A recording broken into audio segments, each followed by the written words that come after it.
Hi guys, let's see another question. This is one of the question जो कि एक concept है quant में, एवरेज मिक्सचर एलिगेशन, उसके ऊपर बेस्ड है। तो इस क्वेश्चन को करने से पहले मैं आपको एक छोटी सी स्टोरी सुनाता हूँ।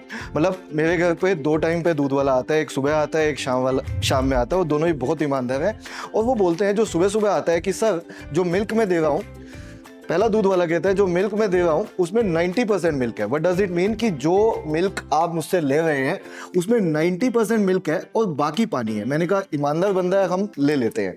कितना मिल्क लिया उसने? 90%।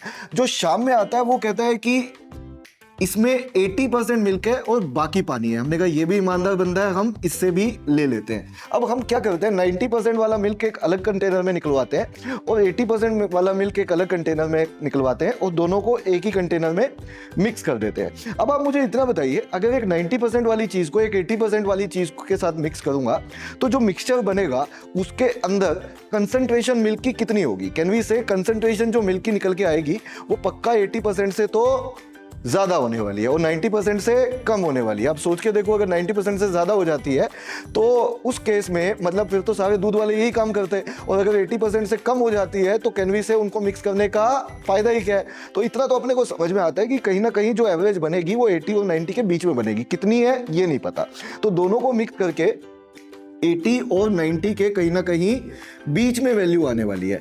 अब आ जाओ सवाल पे, इस बात को छोड़ दो। इससे बस हमने इतना सीखा कि जो कंसंट्रेशन होने वाली है वो इनके बीच में होने वाली है। हमारे क्वेश्चन पे आते हैं। हमारा क्वेश्चन ये कहता है there are two mixtures of milk and water in the ratio 2:3 and 5:7. In what ratio should the two mixtures be mixed so that the resultant has milk and water in the ratio 3:2?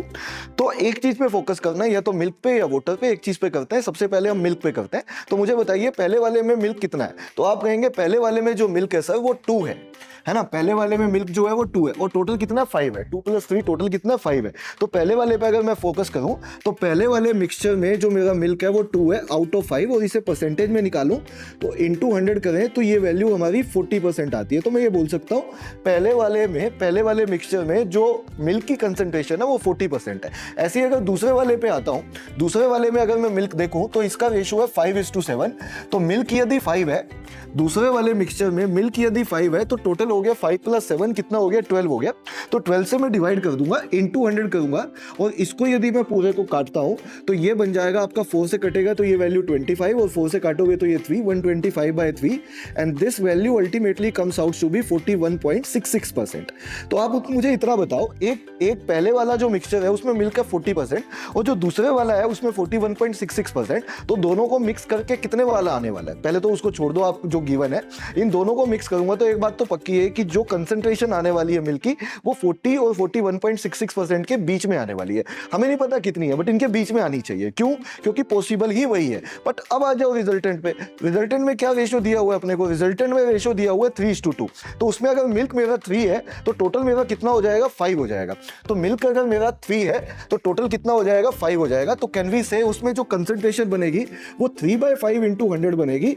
That comes out to be 60%। But हमने बोला कि 40 और 41 को mix करके 60% कैसे बन सकता है? मतलब 60% बनता तो सारे मिल्कमैन यही काम करते, दूध वाले यही काम करते।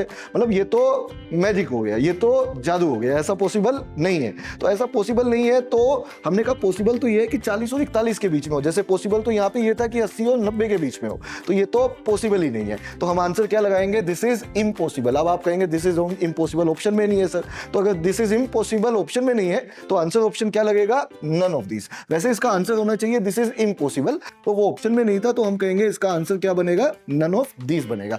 अगला क्वेश्चन अपने माइंड में आता है कि सर अगर ये पॉसिबल हो जाता तो कैसे करते, क्या रेशो होती? तो वो सारा काम हम कहीं ना कहीं, वो सारी चीज़ें हम कहीं ना कहीं क्लास में सीखने वाले हैं। पूरा टॉपिक नहीं है, ये क्वेश्चन लिया है मैंने, बट ये पूरा 3 घंटे का टॉपिक होता है जो क्लास में पढ़ाया जाता है, जिसमें सारे केसेस लिए जाते हैं, कैसे कैसे क्वेश्चन को सोल्व करेंगे।